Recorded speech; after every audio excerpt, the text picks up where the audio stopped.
말씀은 고린도전서 15장 8절에서부터 10절 말씀까지입니다. 고린도전서 15장 8절에서 10절 말씀까지 제가 봉독해 드리겠습니다. 맨 나중에 만삭되지 못하여 난 자 같은 내게도 보이셨느니라. 나는 사도 중에 가장 작은 자라. 나는 하나님의 교회를 박해하였으므로 사도라 칭함받기를 감당하지 못할 자니라. 그러나 내가 나된 것은 하나님의 은혜로 된 것이니 내게 주신 그의 은혜가 헛되지 아니하여 내가 모든 사도보다 더 많이 수고하였으나 내가 한 것이 아니요 오직 나와 함께 하신 하나님의 은혜로라.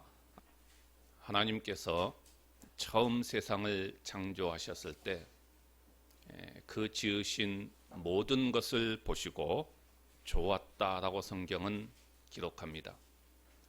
하나님은 세상을 보면서 기뻐하셨습니다. 세상은 완벽했지요. 그 가운데 최고의 작품은 인간이었습니다. 그래서 인간을 창조하시고 나서는 하나님께서 보시기에 심히 좋았더라라고 말합니다. 심히라고 하는 단어가 추가되어 있습니다. 마귀는 하나님의 최고의 작품인 인간을 망가뜨리기로 결심하고 집중합니다. 인간만 무너뜨리면은 최고의 창조의 최고봉을 망칠 수 있기 때문입니다. 결국 마귀의 역사로 인간은 타락하게 됐지요. 하지만 인류의 역사는 거기서 끝나지 않습니다. 하나님은 인간을 구속하기 위하여 위대한 방법을 작정하시고 계획하셨습니다. 구속은 창조보다 위대한 일입니다. 하나님이 구속을 이루신 방법은 성육신이라고 하는 놀라운 방법을 통해서 예수 그리스도를 이 땅에 보내신 것입니다. 그가 우리의 모든 죄를 짊어지고 십자가에 죽게 하는 것은 하나님이 하신 최고의 일입니다. 이 일을 통해서 죄를 짓고 타락한 인간의 구속과 회복이 가능해졌고 결국 모든 피조물들의 회복과 구속이 가능해졌습니다. 하지만 사탄은 여기서 멈추지 않습니다. 결정적인 패배를 당했지만은 계속해서 그들은 어떻게 해서든지 이 일에 먹칠을 하려고 하지요. 이 일을 위해서 마귀가 특별히 공격하는 주 타겟은 구원의 상속자인 우리들입니다. 그리고 그 목적을 이루어가기 위한 하나의 방법으로서 사용하는 것이 우리를 영적 침체에 빠지게 하는 것입니다. 이 마귀의 장난에 우리는 절대로 놀아나서는 안 됩니다. 영적 침체 배후에는 사탄의 이런 계략과 전략이 있다는 것을 우리가 분명히 아셔야 합니다. 영적 침체에 빠지는 구체적인 방법들은 수없이 많습니다. 그 모든 내용들을 우리가 다 살펴볼 수는 없지만은 오늘 또 계속해서 한 꼭지, 한 덩어리를 좀 살펴보고자 합니다. 지난 시간에는 우리의 과거의 죄나 어떤 행동이 나의 발목을 잡고 우리를 영적 침체로 이끌어 간다라는 것을 살펴보았습니다. 그런가 하면 또한 우리가 계속해서 무너지는 죄도 있을 수 있지요. 이것이 우리를 영적 침체로 끌고 갑니다. 하나님 앞에 회개하면서 이제부터는 내가 다시는 이 죄를 동일한 반복되는 죄를 짓지 않겠습니다 라고 회개하고 결심하고 결단하지만은 다음 날이 되면은 여지없이 내가 그 죄를 또 지고 있고 어떻게 잘 넘기는가 하면은 이틀 3일 후에는 또다시 내가 하나님 앞에 절대로 짓지 않겠다라고 다짐하고 결심했던 회개했던 그 죄를 또다시 계속해서 반복해서 짓고 있는 나의 모습을 발견하게 됩니다. 이때 대부분의 사람들은 나는 안 되는가 보다, 나는 안 되는가 보다 하면서 좌절합니다. 그리고 영적 침체에 빠집니다. 하지만 우리는 거기서 절대로 무너져서는 안 됩니다. 계속해서 십자가를 바라보아야 합니다. 넘어지면서 또 계속해서, 넘어지려면 또 다시 계속해서, 또 다시 하면서 계속해서 십자가를 바라보다 보면은 결국은 거기서 우리는 승리합니다. 왜 그럴까요? 하나님께서 우리의 모든 죄를 사하시며 깨끗하게 하셨기 때문입니다. 그러므로 우리는 하나님이 깨끗하게 하신 것을 우리가 불의하다라고 절대로 말해서는 안 됩니다. 하나님은 우리의 모든 문제를 다 해결하셨습니다. 우리의 과거의 모든 문제들을 다 해결하셨다, 이렇게 말씀드리고 나면, 그리고 과거의 모든 것들이 다 해결되었다고 생각되면 마귀는 이제는 새로운 전략으로 방향을 완전히 바꿉니다. 그리고 우리를 침체로 끌고 가게 됐지요. 그것은 바로 다른 문제들로 우리의 현재와 우리의 미래를 보게 합니다. 그리고 그곳에서 그것을 보면서 또다시 영적 침체에 빠지게 하지요. 마귀는 끝없이 우리를 이런 전략을 가지고 다가옵니다. 현재의 절망적인 상황을 보게 하고요, 미래에 대한 두려움, 공포, 이런 것들을 갖게 해서 침체에 빠지게 합니다. 과거에 매인 사람을 바로 잡아주는 즉시, 특별히 모든 죄 문제를 해결하는 즉시, 마귀는 곧바로 또다시 우리의 눈을 현재와 미래에 대한 두려움을 갖게 만듭니다. 오늘은 이 부분을 우리가 함께 생각해 보고자 합니다. 자, 그렇다면 첫 번째로 생각할 것은 영적 침체로 이끄는 과거와 현재, 미래적인 요소들은 과연 무엇인가 하는 것입니다. 먼저 과거와 현재적인 요소, 수없이 많지요. 그러나 저는 오늘 본문을 통해서 찾아볼 수 있는 한 가지를 이야기한다면, 제가 이렇게 제목을 붙여보았습니다. 조건적인 상황에 빠져버리는 것. 조건적인 상황에 빠져버리는 것이다. 자, 우리는 지난 주일에 과거적인 요소로서의 죄를 살펴보았습니다. 과거의 죄가 나의 발목을 잡고 또 나를 침체로 끌고 갈 수 있다는 것이지요. 우리는 이 부분에 대한 분명한 성경적인 해답을 얻었습니다.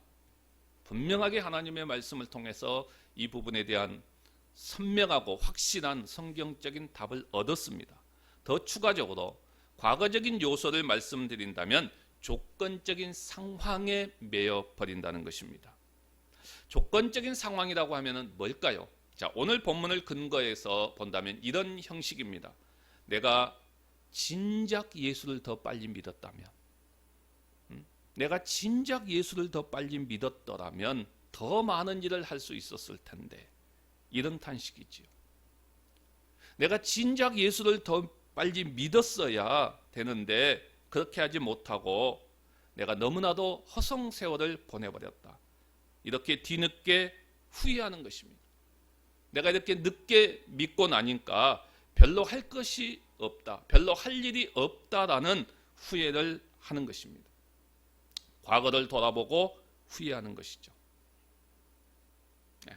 조건적인 상황입니다. 내가 좀 더 빨리 예수를 믿었더라면.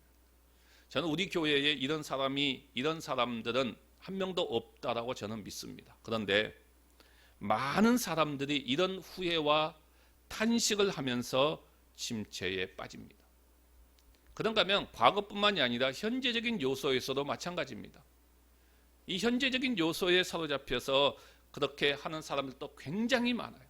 내가 지금 이렇게만 됐으면, 내가 지금 이렇게만 된다면 하는 것이죠. 내가 지금 이렇게만 된다면 더 많은 일을 할 수 있을 텐데 라는 조건적인 상황입니다. 내가 지금 가정에 덜 매이기만 한다면, 내가 돈을 조금만 더 벌 수만 있다면, 내가 직장에 조금 덜 매인다면, 내 형편이 조금만 더 나아진다면, 이런 조건적인 상황, 이런 식으로 수없이 많은 뭐뭐 한다면 이라는 조건들을 내세우면서 이것들이 충족이 되지 못한 것에 대한 낙심, 비참함, 이런 것들로 인해서 내가 더 이상 한 발짝도 나아가지 못하고, 내가 더 이상 성장하지 못하고 늘 그 자리에 있고, 그러면서 주저앉고 영적 침체로 가는 경우들이 굉장히 많다 이겁니다. 두 번째는 미래적인 요소는 어떤 것들이 있을까요? 두려움이죠. 미래에 대한 두려움, 막연한 두려움을 느낍니다. 미래와 그리고 장차 다가올 일과 겪을 수 있는 일들에 대한 불안함이 있습니다. 두려움을 느낍니다. 특별히 우리가 코로나19 시대를 지금 지나면서 이 부분이 많은 사람들 가운데 자리를 잡고 있을 것입니다. 코로나 시대를 경험하면서 우리 시대의 키워드가 뭡니까? 포스트 코로나. 그러니까 코로나 이후 시대는 과연 어떻게 될 것인가? 이것이죠. 물론 제가 전에도 말씀을 드렸지만은 이 코로나가 굉장한 우리의 삶의 어떤 전환점을 줄 것이다 하는 것은 분명합니다. 그러다 보니까 코로나 이후 시대가 과연 어떻게 될 것인가 하는 문제이지요. 이 부분을 이야기할 때 긍정적인 전망을 거의 말하지 않습니다. 거의 말하지 않아요. 어느 누구의 입을 통해서 들어도 긍정적인 전망을 말하는 사람들이 별로 없어요.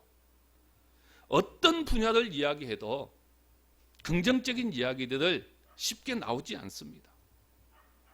사람들에게 있어서 가장 민감한 경제적인 측면들을 이야기할 때도 어떤 식으로 이야기합니까? 세계 경제는 1929년도에 있었던 대공황 이후에 가장 최악이 될 것이다. 세계 경제는 마이너스 7.6%의 성장률을 경험할 것이다. 이런 아주 엄청난 그러한 부정적인 이야기들만 나오고 있지요. 세상은 그렇다 치더라도 교회는 어떻습니까? 교인들은 어떤 이야기를 하고 있습니까? 교회도 마찬가지입니다. 코로나 이후 시대의 교회는 과연 어떻게 될 것인가? 많은 이야기를 합니다. 코로나로 인하여 우리의 삶에 있어서 가장 큰 변화, 그리고 사회적인 분위기가 뭡니까? 사회적 거리두기, 생활 속 거리두기잖아요. 이로 인하여서 비대면 사회, 이게 키워드죠. 비대면 사회가 되어갑니다. 이것의 가장 치명타는 어딜 것 같습니까? 교회죠. 당연히 교회입니다.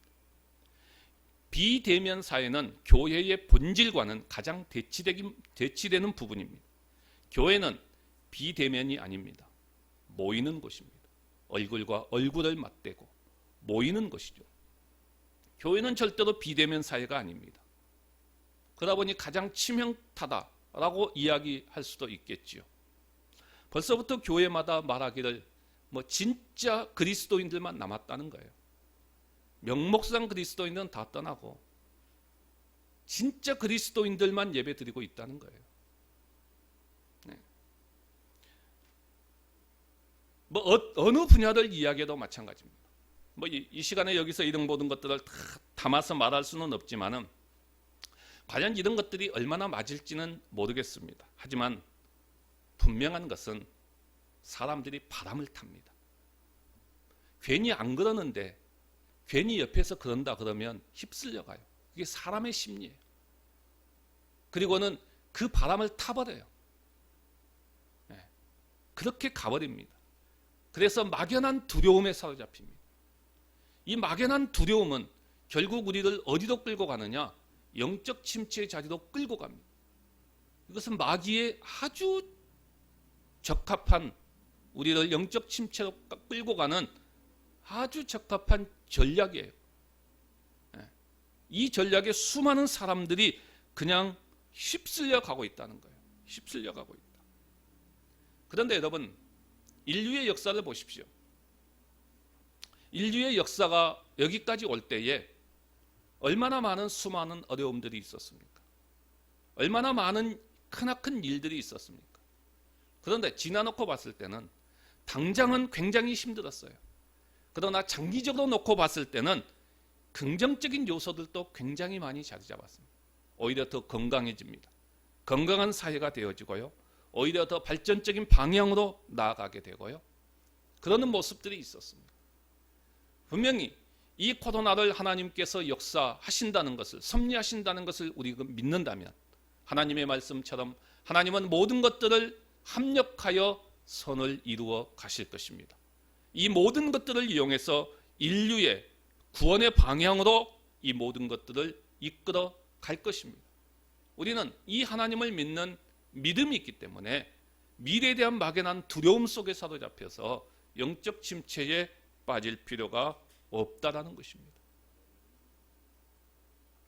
자, 그렇다면 두 번째로 생각할 것은 여기서 우리가 벗어나는 길은 과연 무엇일까요? 무엇일까요? 저는 가장 먼저 일반적인 접근부터 좀 한번 해보도록 하겠습니다. 지극히 상식적인 접근이지요. 그 지극히 일반적인 접근은 우리가 하고 있는 이 모든 것들은 부질없는 생각이다 라는 것을 분명하게 인식하자는 것입니다. 부질없는 생각이다. 우리가 그리스도인이라고 해서 가장 일반적이고 상식적인 접근을 배제해서는 안 됩니다. 저는 이 부분을 이야기할 때 가장 먼저 일반적인 접근을 하고 그리고 나서 성경이 무엇이라고 말하는지를 보고자 합니다.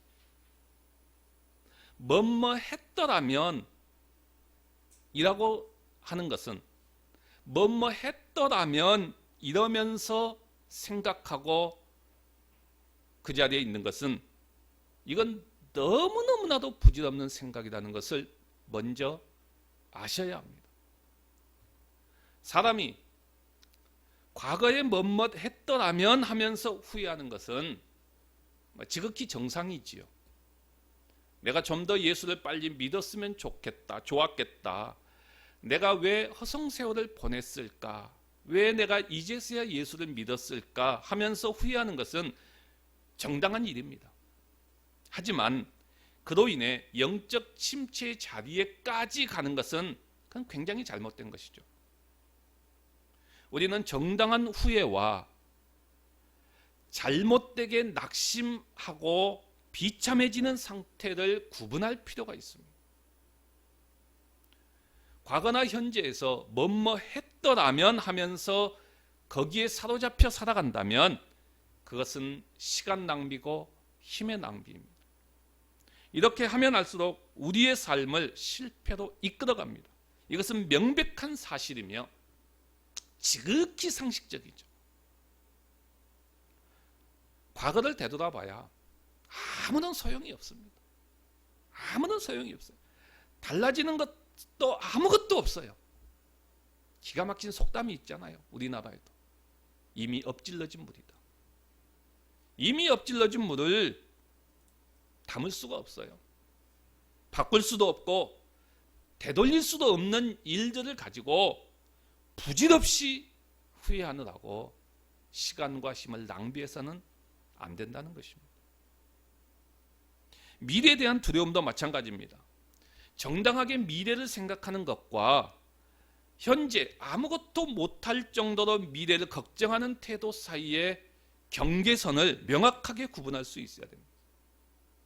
미래를 미리 생각하는 것은 정당합니다. 농부는 미래를 생각하기 때문에 씨를 뿌리지요. 어느 지점까지는 미리 생각하는 것이 맞습니다. 하지만 그 지점을 넘어서서 미리 앞서서 걱정과 근심에 사로잡혀 아무것도 못하는 무력한 상태에 빠지는 것은 분명히 잘못된 것입니다. 다시 말해서 미래를 생각하는 것은 옳지만 미래에 통제당하는 것은 잘못입니다. 일반적인 측면에서도 굉장히 좋은 속담이 있잖아요. 지레 걱정하지 말라. 지레 걱정하지 말라. 그러니까 과거와 현재의 조건적인 상황을 내세우고 미래의 두려움에 빠지는 것은 부질없는 일입니다. 이것을 먼저 분명하게 기억하시기 바랍니다. 그렇다면 이런 두려움에 대해서 성경은 무엇이라고 말씀합니까? 성경은 미래를 염려하지 말라고 경고합니다. 내일 일을 위하여 염려하지 말라. 이 성경의 말씀입니다. 또한 디모데후서 1장 7절에서는 하나님이 우리에게 주시는 것은 두려워하는 마음이 아니요 오직 능력과 사랑과 절제하는 마음이니, 이렇게 말씀합니다.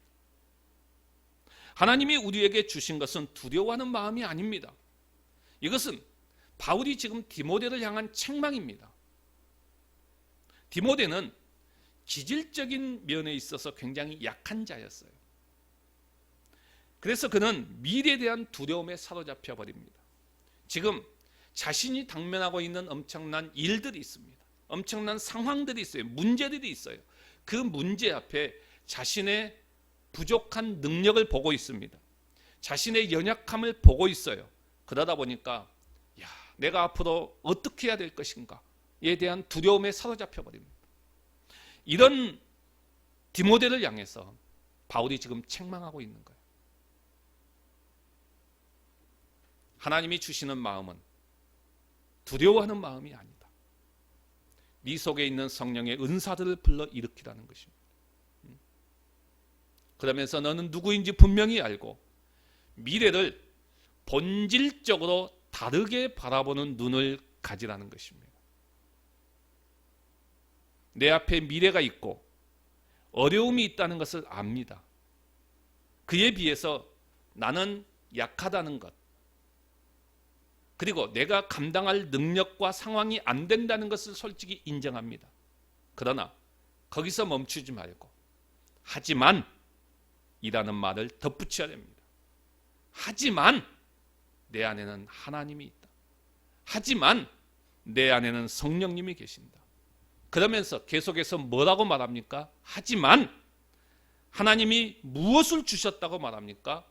오직 능력과 사랑과 절제하는 마음을 주셨다라고 말합니다. 절제하는 마음은 현명한 마음이라는 뜻입니다. 그렇습니다. 하나님은 가장 먼저 뭘 주셨습니까? 두려워하는 것이 아니라 능력을 주십니다. 능력을 주셨다는 거예요. 헤쳐나갈 수 있는 능력을 주셨다는 거예요. 그걸 해결할 수 있는 능력을 주셨다라고 말하고 있어요. 두려워할 필요 없다는 거예요. 그 다음에 사랑을 주셨다라고 말합니다. 사랑을 주십니다. 두려움과 사랑 뭔가 맞지 않는 것 같아요. 생뚱맞는 이야기인 것 같아요. 그러나 그렇지 않습니다. 여러분, 두려움의 본질이 무엇인 줄 아십니까? 자기 집착, 자기 방어가 강하면 강한 사람일수록 두려움이 더 많습니다. 두려움에 쉽게 사로잡힙니다. 거기에서 벗어날 수 있는 것은 뭘까요? 사랑의 영이 부어지는 것이죠. 그래서 사랑을 주셨다라고 말합니다. 그리고 절제하는 마음입니다. 절제하는 마음은 두려워하는 마음에 대한 해독제로서 자기 통제, 균형 잡힌 정신을 말합니다. 그래서 부질없는 생각에 사로잡히지 말라라고 말씀하고 있습니다. 그 다음에 두 번째로는 여기서 벗어날 수 있는 길이 뭡니까? 현재에 집중하라는 것입니다. 그러니까 부질없는 생각에 사로잡히지 말고 오히려 현재에 집중하라. 현재에 집중하라. 이게 중요하다는 것입니다. 오늘 본문의 말씀을 보시길 바랍니다. 바울은 뭐라고 말합니까? 맨 나중에 만삭되지 못하여 난자 같은 내게도 보이셨느니라. 맨 나중에라고 하는 표현을 사용한 의도를 우리는 분명히 알아야 됩니다. 바울은 자신은 부활하신 주님을 맨 나중에 본 사도라는 뜻입니다. 맨 나중에. 사도 중에 맨 말째였다는 거예요. 맨 마지막이었다는 것입니다. 다른 사도들은 이미 부활하신 주님을 다 보았어요. 예? 직접 만났어요. 그런데 바울은 그때 그들을 박해하고 있었고, 나중에서야 다메섹으로 가는 도중에 부활의 주님을 만납니다. 맨 마중에 만났어요. 여러분, 이것이 바울에게는 얼마나 아쉬웠을 수 있습니다. 다른 사도들은 이미 주님의 직접적인 가르침까지 받았고요. 그렇죠? 그리고 주님과 함께 생활하기도 했습니다. 그리고 부활의 주님을 직접 봤어요. 목격했어요. 자, 이런 것들이 바울의 입장에서는 내가 진즉 주님을 알았더라면 얼마나 좋았을까. 이렇게 후회할 수 있는 대목이죠. 그런데 그때 바울은 복음을 미워했고 예수의 이름을 대적하고 있었고 하나님을 모독했고 제자들과 교회들을 제거하고 있었습니다. 그러다가 맨 나중에라고 하는 방식으로 교회 안에 비로소 들어옵니다. 교회 안에 들어와서 봤더니 자신의 과거가 얼마나 후회되겠습니까? 하지만 그 문제로 인하여 그는 무력해지지 않습니다. 그 문제로 인하여 절망하지 않습니다. 그 문제로 인하여 한탄하면서 여생을 보내지 않습니다. 오히려 자신을 이 자리로 이끌어준 놀라운 은혜를 생각합니다. 그래서 열심히 새로운 일을 시작했고 이런 의미에서 맨 나중이 첫째가 되었습니다. 그는 이렇게 말합니다.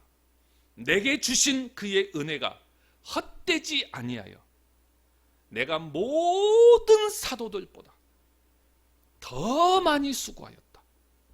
바로 이것입니다. 현재에 집중하는 것입니다. 현재에 집중하고 있어요. 네? 그리고 내가 나 된 것은 이렇게 하면서 현재 지금 내 모습에 집중하고 현재 내 모습은 이렇다라고 고백합니다. 자신이 과거에 허송세월을 보냈다는 생각이 든다면 현재에 더 집중하는 것입니다. 더 집중하는 것입니다. 이것이 올바른 태도죠. 내가 모든 사도보다 더 수고했다. 더 많이 수고하고 있다. 현재에 더 열심히 했다. 현재에 더 집중했다. 지금 이 순간의 삶에 집중합니다. 이게 올바른 태도라는 것이죠. 부질없는 생각에 사로잡히지 말고 지금 현재가 중요하다. 과거에, 왕년에 이거 다 필요 없는 거예요. 지금이 어떠냐 이거죠. 지금 이 현재 내가 어떠냐 하는 것이죠. 이 현재에 집중하라는 것입니다. 다음 주에 살펴보겠지만 마태복음 20장에 나오는 포도원 품꾼의 비유에서도 보게 되면은 하나님 나라의 원리 가운데 중요한 원리가 있습니다. 내가 오전 9시에 그 포도원에 들어가서 일했든지 아니면은 오후 5시에 들어가서 일했든지 그건 중요하지 않아요. 그건 중요하지 않습니다. 언제 들어왔느냐, 어떻게 들어왔느냐가 중요한 것이 아니라 지금 이렇게 내가 포도원에 있다는 사실이 중요합니다. 그러니까 내가 언제 예수를 믿었느냐, 내가 어떻게 예수를 믿었느냐 이거 중요하지 않아요. 지금 현재 내가 그리스도인이 되었다. 지금 내가 현재 그리스도인이다. 지금 내가 현재 하나님의 자녀다. 이것이 중요하다는 것이죠. 이게 하나님 나라의 원리예요. 그리스도인이라고 하는 신분의 핵심은 현재 내 모습에 집중하는 것입니다. 현재 내 모습이에요. 왜 사람들이 부질없는 생각에 집착하고 후회하고 한탄할까요? 주님께 충분하게 집중하지 않기 때문입니다. 주님께 충분하게 집중하면 부질없는 생각에 빠질 틈도 없어요. 후회하고 한탄할 순간이 없어요. 여러분, 현재 내 모습에 집중하십시오. 현재 내 모습이에요. 현재 우리의 신앙생활, 현재 나의 예배의 모습, 현재 나의 말씀과 기도의 삶, 이게 중요한 거예요. 나중에 하겠다고요? 그건 교만이에요. 나중에 여러분들 날입니까? 나중에 무슨 근거를 가지고 나중을 여러분의 날로 생각합니까? 과거에 내가 좀 더 이렇게 할 것, 지나간 것, 뭘 부질없이 생각합니까? 지금이에요, 지금. 지금 당장이에요. 오늘 이 순간이에요. 현재 나의 모든 삶의 형태와 태도와 영적인 삶과 예배와 이 모든 것이, 이것이 중요합니다. 여기에 최선을 다해서 집중하는 것입니다. 이렇게 이야기해 볼 수 있습니다. 여러분이 아주 비싼 전시에 들어갔습니다. 전시에 들어가 놓고는 내가 늦게 들어왔다, 좀 더 좀 빨리 들어왔으면, 이 좋은 전시에 내가 좀 더 빨리 좀 왔으면 좋았을 텐데 내가 왜 이렇게 늦게 들어왔나, 내 이렇게 줄을 아래로 서가지고 왜 이렇게 늦게 들어왔냐라고 한탄하면서 그 자리에서 발 동동 구르고 내가 조금만 더 빨리 왔으면 하면서 후회하고 있는 사람은 그건 진짜 멍청이에요. 어리석은 사람입니다. 그 시간에 어떻게 하죠? 더 열심히 빨빨거리면서 구경해야죠. 그게 최선이잖아요. 문 닫기 전에 더 열심히 작품은 좋은 작품들을 감상해야죠. 그게 현재에 집중하는 거 아닙니까? 지금 바울이 말하는 내용이 바로 이거예요. 과거가 중요한 것이 아니라는 거예요. 현재 내가 지금 이 자리에 있다는 것이 더 없는 큰 은혜라고 생각하고, 내가 그동안에 나보다 미리 주님을 알았던 그 사도들보다도 내가 더 열심히 현재에 수고하고 있노라, 더 수고했노라. 이게 바울의 현재에 집중하는 모습이에요. 그리고 바울의 고백이에요. 그의 삶의 태도입니다. 이걸 영적으로 이야기해 볼까요? 우리는 영적인 삶을 시작했습니다. 그렇다면 이제부터 자기 자신은 그만 들여다보시고 더욱더 주님을 집중해서 바라보시기를 바랍니다. 세 번째는 오직 은혜의 원리를 기억하시기를 바랍니다. 은혜의 원리를 기억하시기를 바랍니다. 사람은 끝까지 계산적입니다. 하지만 하나님은 끝까지 은혜입니다. 이 은혜가 중요합니다.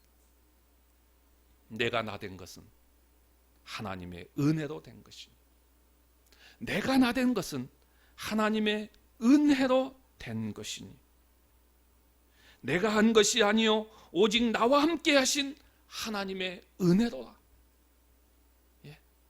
그렇습니다. 은혜입니다. 하나님의 나라에는 오직 은혜가 중요하다는 사실입니다. 여러분, 지금 우리의 삶을, 지금 내가 이 자리에 있는 나의 이 모든 삶을 설명할 수 있는 것은 저는 은혜밖에 없다라고 봅니다. 뭐라고 설명하시겠어요? 여러분들의 인생을 뭐라고 설명하시겠어요? 아무리 생각해도 제 인생을 설명할 때에 은혜밖에 없다, 이렇게 설명할 수밖에 없어요. 지금 여러분들이 이 자리에 있기까지, 이 자리에 오기까지 어려움 없었습니까? 어려움 없었어요? 이보다도 더한 어려움들이 있었습니다. 수많은 어려움들이 있었어요. 하지만 은혜도 여기까지 왔어요. 은혜도 여기까지 왔다면 앞으로도 마찬가지예요. 우리는 은혜로 갈 것입니다. 하나님의 자녀에게는 은혜가 있다는 거예요. 오직 은혜의 원리를 기억하라는 것입니다. 전도서 11장 6절에 보면은 너는 아침에 씨를 뿌리고 저녁에도 손을 놓지 말라. 이것이 잘 될는지 저것이 잘 될는지 혹 둘이 다 잘 될는지 알지 못함이니라. 이 놀라운 은혜의 나라에서는 아침에도 씨를 뿌리고 저녁에도 손을 놓지 말아야 됩니다. 젊을 때에도 은혜이고 노년에도 은혜입니다. 이 원리를 반드시 기억하시기를 바랍니다. 은혜를 구하십시오. 우리는 오직 은혜로 살아가는 자들입니다. 이 사실을 굳게 붙잡으시기를 바랍니다.